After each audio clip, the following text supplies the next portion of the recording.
Oftentimes, philosophers, sociologists, other people in the social sciences will talk about the difference between fact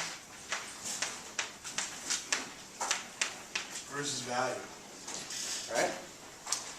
And they will stress that with facts, how can you tell if they're true or false? Think about really simple facts, like this is full of coffee.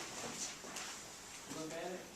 Yeah, you can look at it, although, you know, in the case of it being coffee, just looking at it, yeah, that might satisfy you. Yeah, I mean, it could also be Kahlua, right? Could be, you know, drinking on the job. I wouldn't be the first professor to ever do that in life. Yeah, you wouldn't know until you actually test it with some sort of means that corresponds to that fact. There are some facts that you can tell just by looking. How many students are in the classroom? I could count you up. I haven't done that, and I'm not going to do it right this second, but I can tell that by looking. If I doubt whether somebody is really there, maybe, you know, they're a great, you know, sci-fi tech whiz, and they've created a hologram so they can sit in class and get credit for class, I can maybe, you know, touch them and see whether my hand goes through them. I won't do that to you because, you know, not because I'm not crediting you for being smart, but I think you wouldn't like that, and that would take a lot of class time. So facts are things that we generally think we can agree on, right? We can appeal to our senses. There may be some facts that you can't directly verify today, like John Kennedy was assassinated. Where was he assassinated? Anyone remember?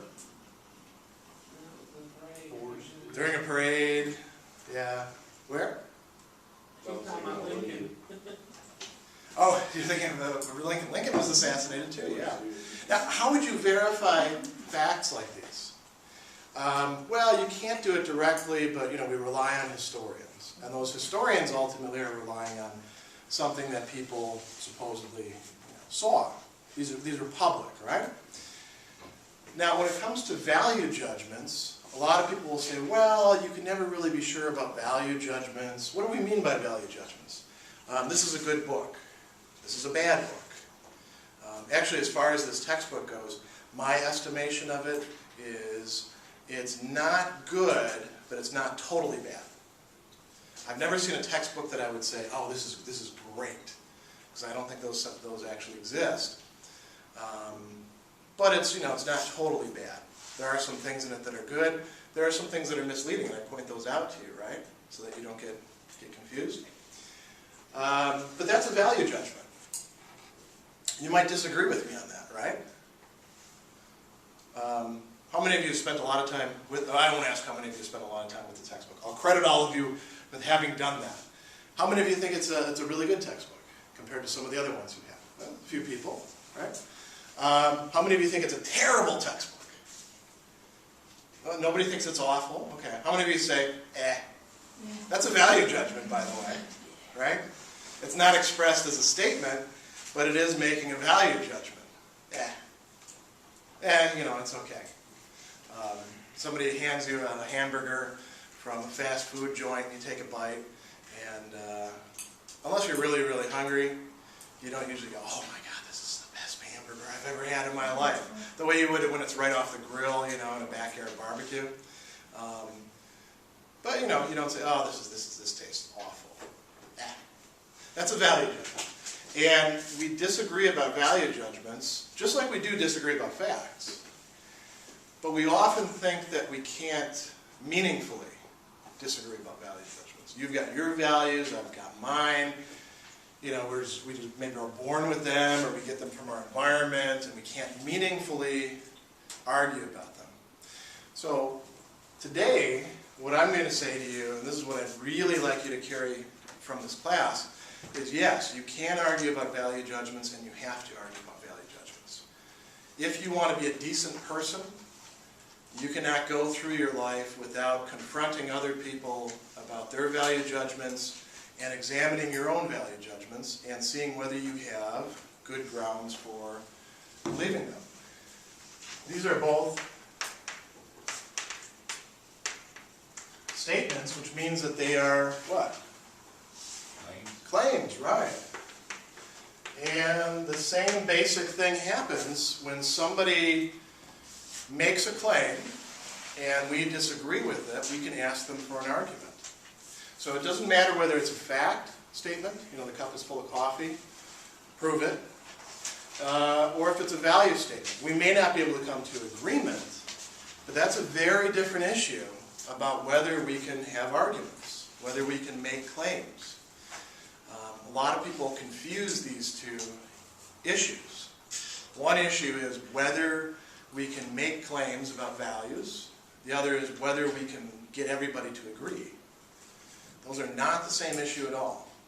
And a lot of people screw up their lives by confusing those two issues. Because you can actually find arguments that you will find convincing, one way or the other, about values. Part of your growth as a student, and then part of your growth as a human being for the rest of your life, is in fact sometimes changing your mind about values. You know, everybody who has gone, you know, we have a few older students. The older students can tell you, as you get older, as you acquire more experience, you acquire new perspectives on things, and your values change. When you have a kid, provided you're not a terrible parent, that changes your values as well. It reorients them. So, we'll come back to this issue about agreement and disagreement. Another thing that I want to talk about, that I think you'll find useful, your book really distinguishes between two different kinds of value judgment, and that's because it places them along a scale. And your book talks about what we can call aesthetic value judgments. And that's on one extreme, right? And then on the other side we have moral value judgments. Now there's other things in between. I add another category that your book touches on a little bit, but doesn't really define that carefully in what we can call practical. And if this was an ethics class, practical, then we might distinguish a few more, but I want to keep it fairly simple. And I want you to see the differences between these. So, aesthetic, when you hear that term, how many of you know what that term means? Right off the bat. Few, okay. So when you hear that term, what do you associate that with? Taste. Taste. Appealing to a person. Appealing to a person. Looks. Looks. Okay, those are all very good. My mother actually was a secretary most of her working life, and one of her jobs was to work at a place that was called the School of Aesthetics and Cosmetology. And what that meant was hairdressing and makeup school. Because, you know, aesthetics is about looks. It's about what makes things pleasing. But it encompasses more than just what appeals to the eyes. Whether this coffee is tasty or not, that's a matter of aesthetics. When you listen to music, all of you, I'm sure, enjoy some music and dislike some other music, right? And there are probably a lot of different reasons. If you were called upon to explain why you like listening to this group and you don't like this other group that seems pretty similar to them, you would have some reasons that you could give. All of those are matters of taste or appreciation or feeling. So, you know, let's think for a moment before we go to the other extreme. What does this encompass?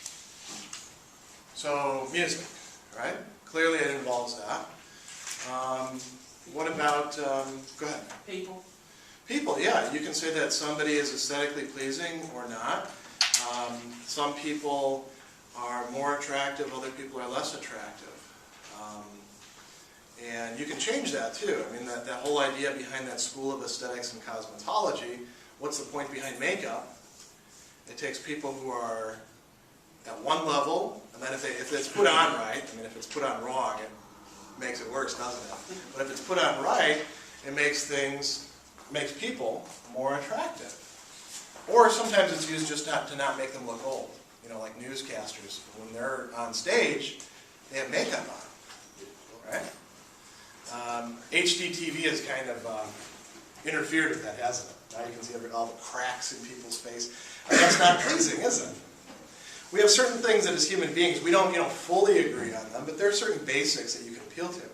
For attractiveness of face, do you know what one of the most important characteristics is?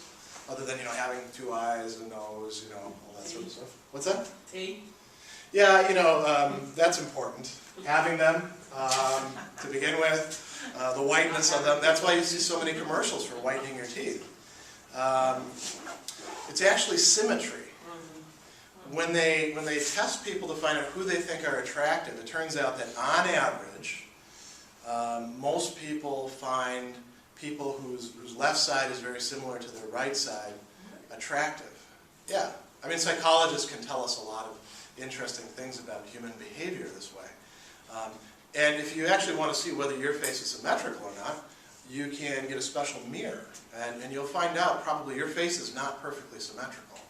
Your right side looks different than your left side. And if your right side looks, very close to your left side, you're probably going to be rated as more attractive. Then there's other features, but we disagree about them too, don't we? You ever got into an argument about who's attractive and who's not attractive? Yeah.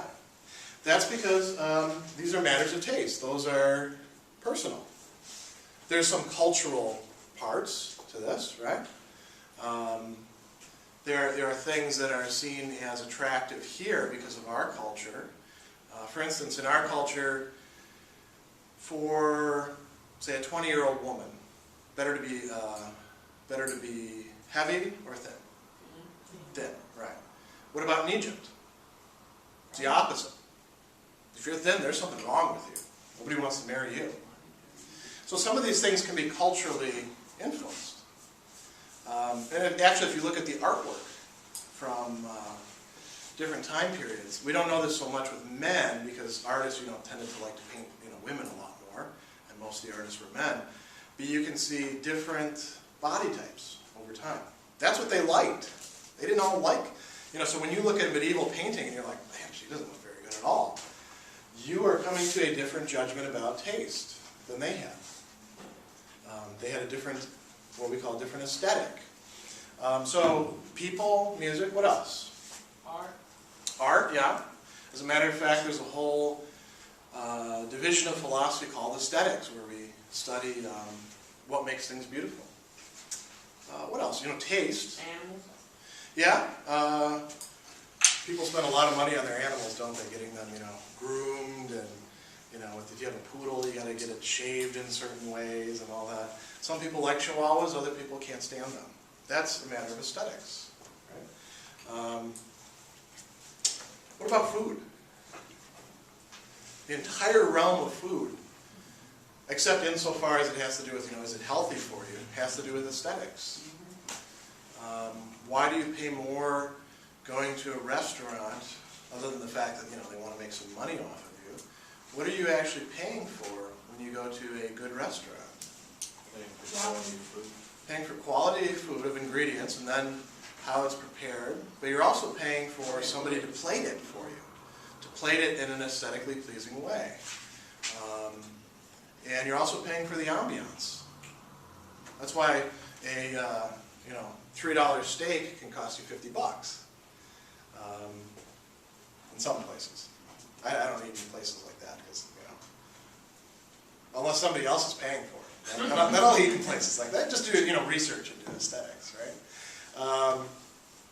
So you see the idea. This covers a very wide range, right? What about moral judgments? When you hear the term moral, what are you thinking of? Why he was raised. What's good and bad. What's good and bad, ways people are raised. What did you say? Religion often, a large part of religion consists in moral codes. You can think of the Ten Commandments, for example. Morality has to do with right and wrong, or what's good and bad. And so if we have taste over here, let's just say right and wrong, and understand by that too. Right and wrong, or good in a full sense. Right? So if we say things like, well, apparently, as I was driving in today, I heard about this show that aired recently that found that in North Carolina there was some goings-on with the crime labs and the prosecutors, and some people have been sent to prison, kind of railroaded, you know. The evidence was doctored. If we want to say that that's wrong, that's a moral judgment. That's not a matter of taste. We're not saying, well, they just didn't do it in an aesthetically pleasing way. You know, they did something wrong, right? And if we want to defend them and say, no, what they did was okay, they were putting away dangerous criminals, you know, who they had evidence on, that's also a moral judgment, isn't it? Anytime that you say that somebody's a good person or a bad person, and you're talking about their character, you're making a moral judgment. What else falls into the realm of morals, would you say? Discipline with children. What's that? Discipline with children. Yeah. Is it okay to spank your children or not? That's an issue. That's a moral issue, and the response to that could be one of two different claims. Yes, it is okay to spank your child. Moral judgment. Notice this, what's the opposite of a moral judgment? Another moral judgment, right?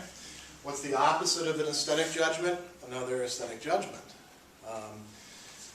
Somebody might miss the point when you're asking about spanking and saying, I think that spanking isn't a good thing because I don't like the sound that the children make when they're being spanked. You know, that would be an aesthetic judgment, wouldn't it? You might say, well, I think you've missed the point there. But there are people like that. There are people who turn right and wrong into matters of taste. And there are also people on the other end, aren't there? Who turn matters of taste, they turn those into moral issues. And we feel differently and we work differently with these two things. Now, in between is this realm of what we can call the practical.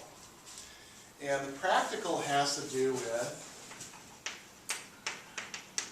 getting things done, or you might say with accomplishing our ends. So,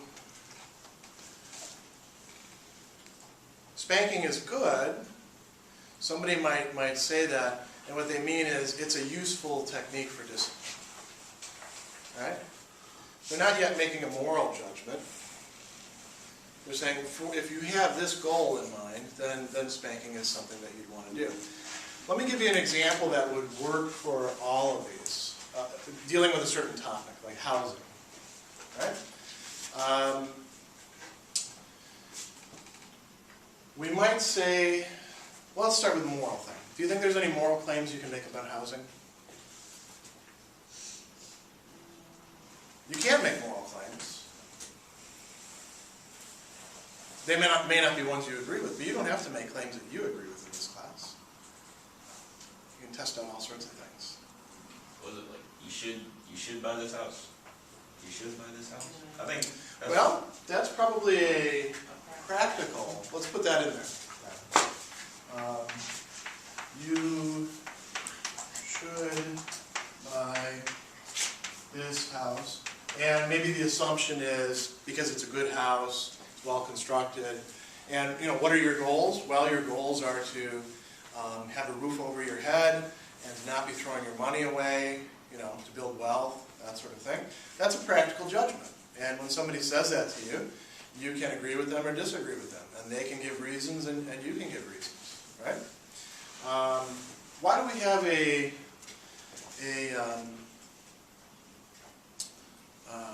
Secretary of Housing and Urban Development that we send tax money to? Why do we have low-income housing? What's the basic idea behind that? It might be something practical, so those poor people don't, revolt and burn all the rest of our houses down. That would just be practical, right?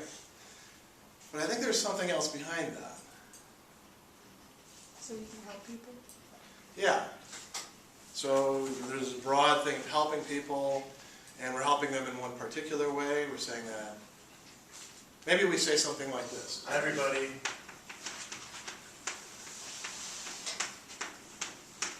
should have decent housing. That's a moral claim, isn't it?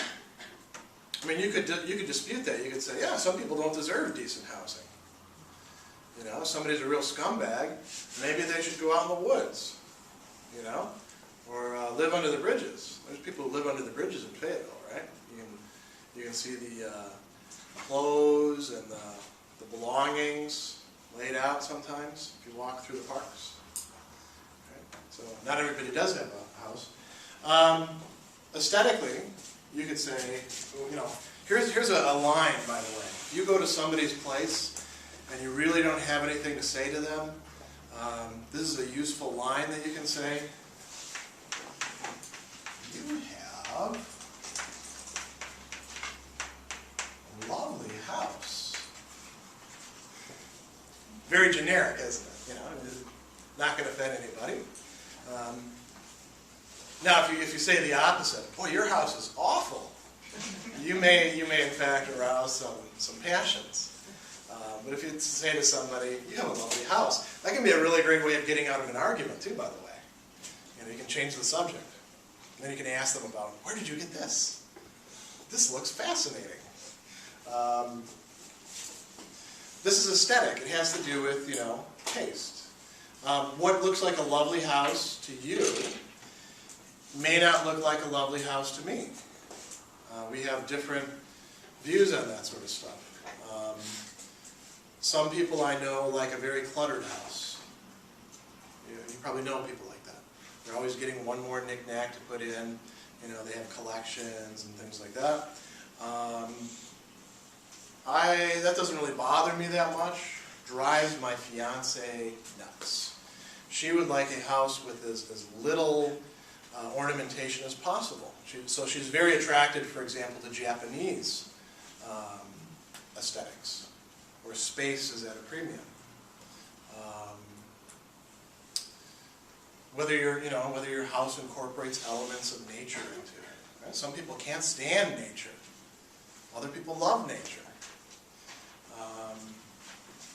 So these are aesthetic value judgments. You could have all sorts of practical value judgments about a house. You should buy this house instead of this house. Now is a good time to get that mortgage.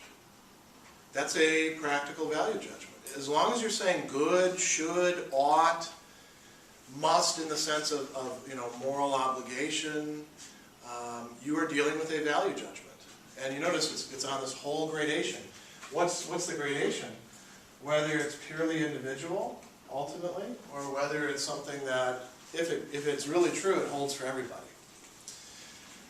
Now, what your book talks about that's kind of interesting in this respect is, I'll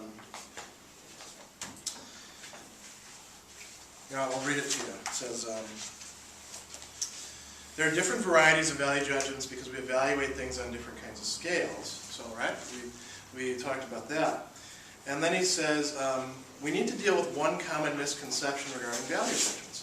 Many beginning critical thinking students make the mistake of thinking that people are free to accept whatever value judgment they please, and that all value judgments are equally plausible. Now, actually, you notice he's made two claims there, didn't he? So he starts out saying, we need to deal with one common misconception. There's two different common misconceptions built in there. So people are free to accept whatever value judgments they want. Well, let's think about that. When it comes to aesthetic value judgments, is that true? Yeah. If you like coffee, you can drink whatever kind of coffee you like, and you can say, I like this kind of coffee. I like Dunkin' Donuts coffee. No, Starbucks is better. Green Bean, a local one that we have downtown. No, that one's better. Maybe you don't like coffee at all. Maybe you like sugar in your coffee or milk in your coffee, or I've seen people put honey in their coffee or anything like that. That's purely matters of taste. Whether you like whatever genre of music you like.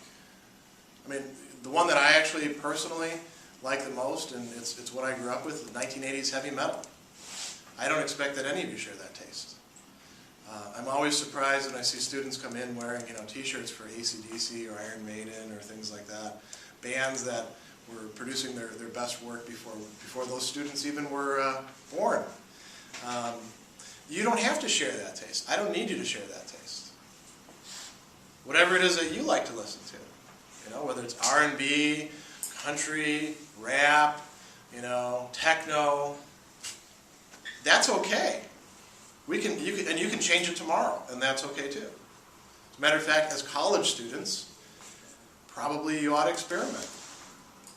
Now's the time to broaden your tastes. You're not going to get that much of a chance to do it once you get in the work world, unfortunately. Unless you work in the music world, then you do get a chance. What about practical value judgments? What happens if you get those wrong? That's different than aesthetic value judgments, isn't there? So let's say, we'll take the house one, right? You should buy this house.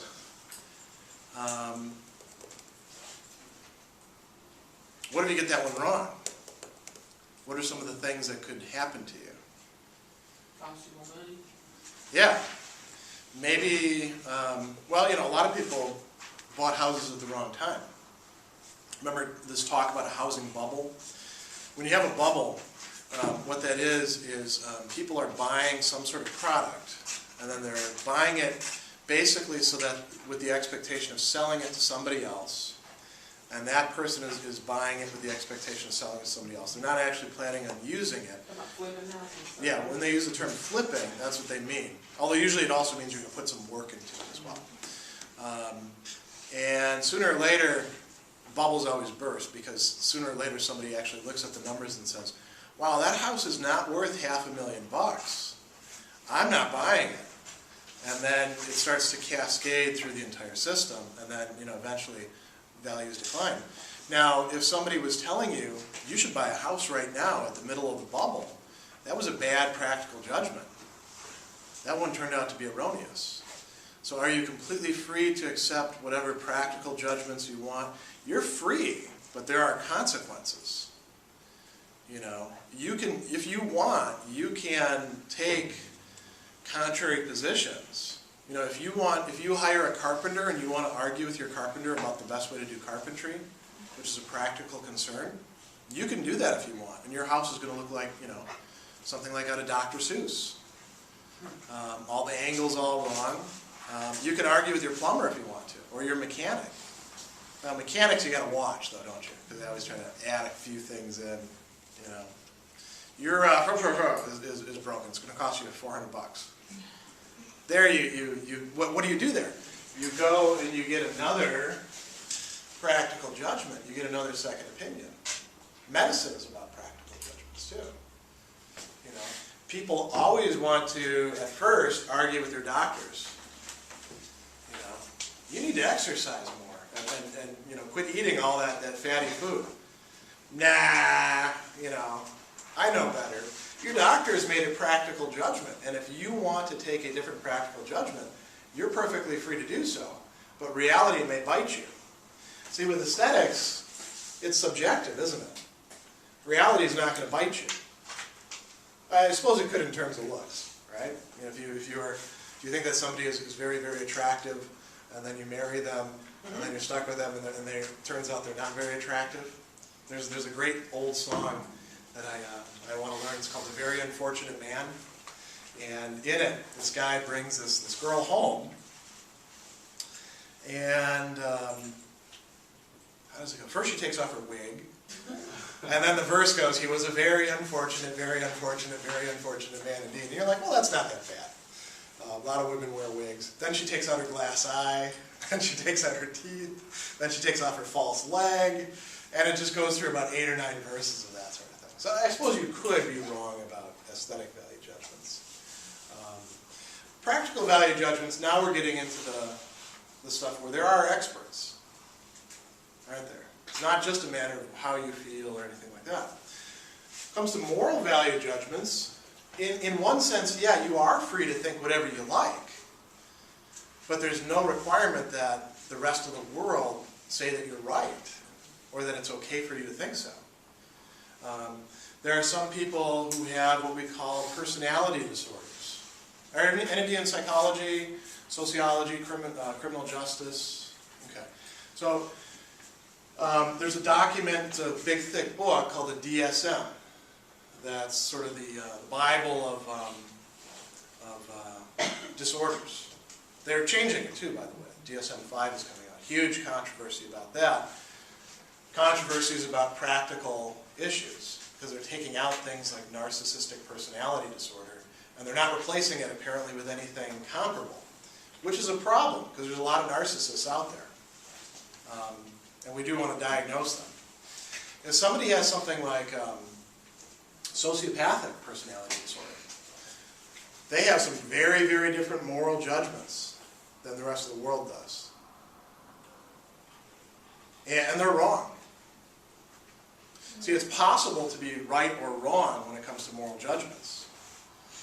If you cannot provide any sort of backing for why you think things are right and wrong, other than I feel they are, you're probably wrong.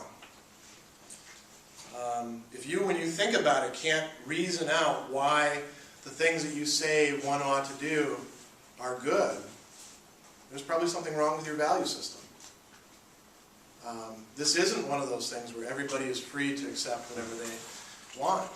If you want to say that what other people do is wrong, if you want to claim, for example, that what the Nazis did in killing 6 million Jews, and then turning, using their bodies for spare parts in a lot of cases. If you want to say that that's wrong, you have to be able to recognize that this is not a matter of feeling. That it's not just a matter of, well, I see it this way, you see it that way. We can meaningfully disagree, and we do. As a matter of fact, politics is all about this and this. What's the best way to get things done? What should we be getting done? A lot of people in elections mix it up with this. I like the way he looks. She sounds nice. That's not a reason to vote for somebody. Of course, if you ask voters, at the polls, turns out a lot of them do make those sort of decisions. They have the best ideas for getting things done, but what ought to be done, that's a matter of moral judgments. We should, for example, if you think that we ought to make sure that affordable housing is available for everybody, that's a moral judgment. And you can defend that. You may not have the skills to be able to do it right at the drop of a hat right now, but guaranteed all of you actually have the aptitude to be able to defend your moral judgments. And if you want to live in a good society, you have to have people doing that. When Martin Luther King said that it was okay for him to break the law in this case, which is what a letter from a Birmingham jail is about, because what the authorities were doing was wrong, he was making a moral value judgment. If you want to say that he was a good guy, you have to recognize that some people are right about moral judgments and other people are wrong. And he gives you an example here in the book. The other thing that he talks about is mixing these up. And that's something that you do have to watch out for. I mentioned that some people will treat moral judgments as if they're just matters of taste, right? So that they'll tell you, we've mentioned this before, when you're having dinner with people, what shouldn't you talk about? There's 3 topics usually. Religion, politics, and... Yeah, and the third one varies depending on your family. Religion, why not religion? Well, religion has moral codes. So if somebody is, a practicing and faithful Hindu, there are some things that they will not do that most Americans would have no problem with. And there may be some obligations that they have, and they feel those to be moral obligations. If somebody's a Muslim, if somebody is a Christian, if somebody's a Jew, if somebody is convinced that religion is the worst thing in the world, that's a value judgment. There are atheists who are sort of, laid back about it. I just don't believe, but you believe what you want to. And then there are atheists who are crusaders, aren't there? I'll tell you a funny story about a guy when I was in graduate school. I was working for the John Dewey Center. John Dewey, by the way, was an atheist. And I was doing research in the library for them. They would assign me topics, and I would go out and start doing, research and tracking things down. So I'm at the microfilm machine. You guys all know that. You turn the dials and things go past. And there was an old guy standing next to me, and he sneezed. Now, what do you do when somebody sneezes? Right. Oh, you might say Gesundheit if you're from the Midwest because the German influence, which means good health. But yeah, usually we say bless you. And am I invoking God in doing that? Am I, making a theological statement? Not really. It's more of a reflex reaction. Well, this guy got hot. He got really angry. He got in my face. So you got this 70-year-old man, little guy, got in my face, and he says, who are you to bless me? I don't believe in your God, and I don't want his blessings. And he went on for about, a minute. And I said, first off, it doesn't really matter whether you believe or not. If somebody wants to bless you, they can bless you. That has nothing to do with your beliefs. But second, why would you, if you don't believe, then I'm just saying blah, blah, blah, right? And if you do believe, then wouldn't it be a good thing for me to bless you? He was somebody for whom, atheism had turned into something like a crusade. He was engaged in a moral value judgment, right? Strongly held. Very, very strongly held. So yeah, we're not supposed to talk about religion, politics. Why not? Because politics, again, is about things where we can be right and wrong. It was just a matter of, I remember when I was in kindergarten, we had those weekly readers. Do they still have those? And back then, it was, this shows you how old I am, it was President Ford versus Jimmy Carter. And the class voted for Jimmy Carter. And do you know why we voted for him? No, we didn't even read any of the stuff. We just looked at their faces. Ford looked very old and tired, and Jimmy Carter looked, like a nice guy and kind of young and all that. So we were going by purely aesthetic criteria, I heard some people in the recent, the last presidential election, I just like the way Obama looks. That's not a reason to vote for anybody. John McCain looks crazy. That could be a aesthetic judgment. That might be a practical judgment too, right? You could be, worried about traits that would have to do with somebody's ability to do the job. But really, if you're voting for somebody and you're voting on good grounds, you're following out some moral value judgments. What are the two other things? So you're not supposed to talk about politics. You're not supposed to talk about religion. And the other two are what? Sometimes it's money. Money is all about practical judgments. You can be right or wrong about that. And people, when you point out to somebody that they're wrong, how do they feel? What's that? Offended. Offended, yeah. If they really have their head on right, they probably wouldn't be offended because you're doing them a favor, but they do get offended. And then sex. And we have all sorts of feelings about sex, right? Some of them could be purely aesthetic. This person's attractive, this person isn't. A lot of them are moral, though, aren't they? This is right, this is wrong. You should do this, you shouldn't do this. Even we have practical judgments about it. If you want to have a successful relationship with your partner, you should do this, this, and this. That could be true, that could be false. If one of the things is if you want to have a successful relationship with your partner, you should cheat every once in a while, that's a bad practical judgment, right? That one's probably wrong. Now notice you can make erroneous moral or practical value judgments. Whether an aesthetic value judgment can be erroneous or not, probably not, right? Because it's a matter of taste. So there we would just say, I like, who's a band that you guys like? Pick anybody. Modest Mouse? Yeah, because I like Def Leppard, so this won't work. Modest Mouse. I'm not even sure who that is, but, so Modest Mouse, she likes Modest Mouse. I like Iron Maiden. Iron Maiden is better than Modest Mouse. Yeah, sure, I think that. That's an aesthetic value judgment. That's not incompatible with her thinking that Modest Mouse is better than Iron Maiden. I think that it's okay to put people in cages. You think it's not, right? I'm wrong. You're right. Moral value judgments, some people are right and some people are wrong. Okay, so that's where we'll end for today. I'll see all of you on Wednesday.